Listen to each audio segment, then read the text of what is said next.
Senator Murkowski. Thank you, Mr. Chairman, and thank you and the ranking member for this very important markup today, and particularly for the progress that we've made with two Alaska-related bills that were before the committee.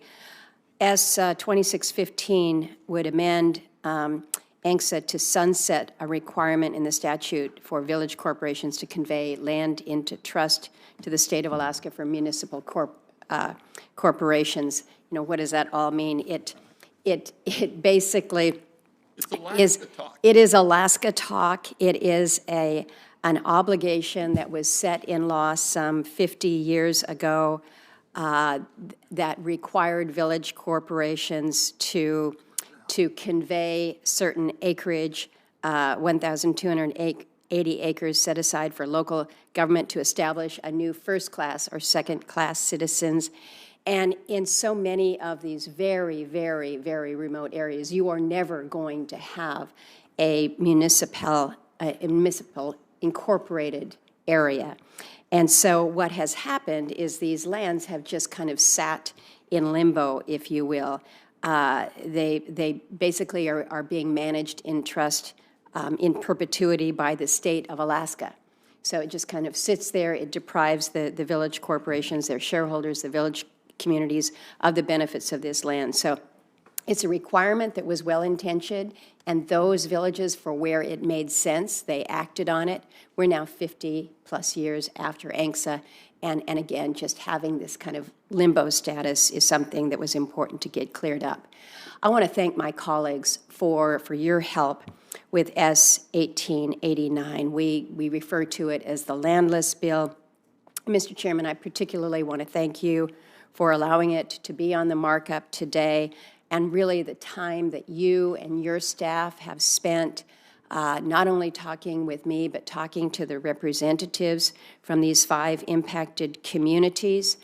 There has been a level of reach out that has gone on this issue for years and years now, and so to be at a place where we can actually advance through the committee is really significant, and it's appreciated.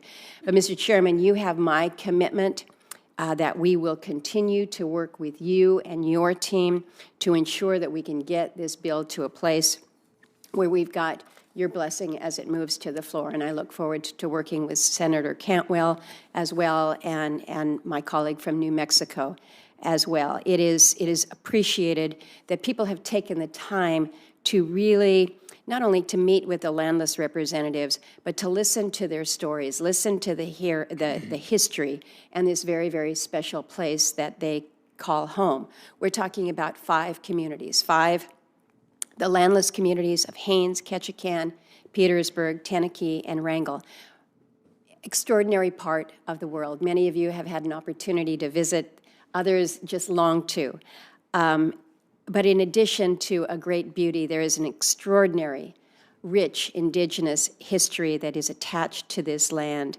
And so what we are seeking to do with this provision is to provide the same opportunities for those in these areas to share in the settlement of their Aboriginal land claims, just as other Alaska Native peoples have been able to enjoy.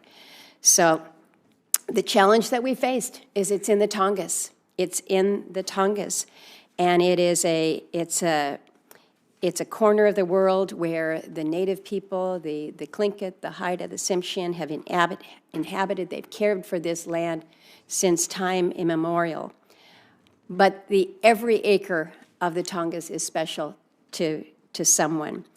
And what we are hearing is this fear, this trepidation, that if somehow these parcels lose their federal protection, that the beauty, the resources will be lost forever. And I would just suggest, Mr. Chairman, that on behalf of the over 30,000 Tlingit and Haida people whose ancestors have called the lands and the natural resources in this area long before it was called the Tongass National Forest, that the concerns that people have are misguided and misplaced.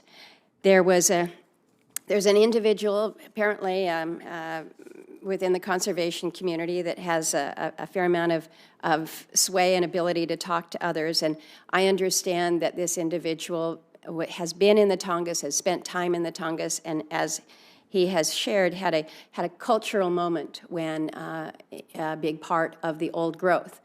I would just suggest that for thousands of years, the Tlinkits, the Haidas, have had that cultural moment.